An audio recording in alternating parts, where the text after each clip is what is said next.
Today I'm going to replace the factory coil springs and shocks in my 67 Camaro with this coilover kit from QA1. Okay, so the first thing I want to do is remove this aging link, get that out of the way so we can lower that control arm.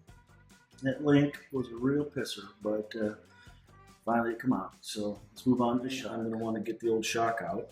See, I already have one bolt out. Remove that last bolt, remove the top bolt, and then just lower that right through. The shock came out easy as pie.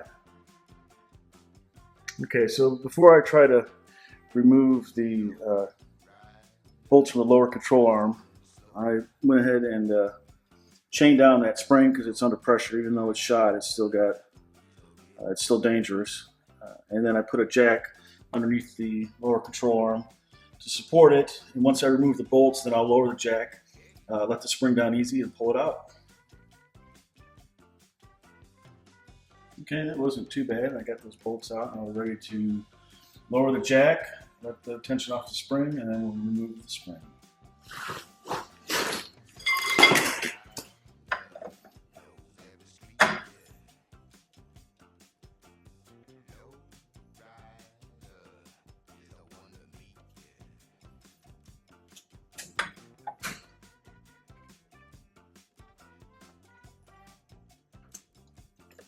Okay, now that I've lowered the lower control arm, you can see the spring is loose, ready to come out.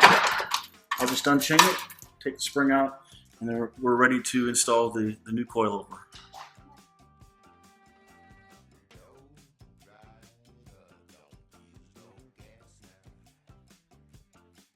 Okay, you can see that lower control arm is removed.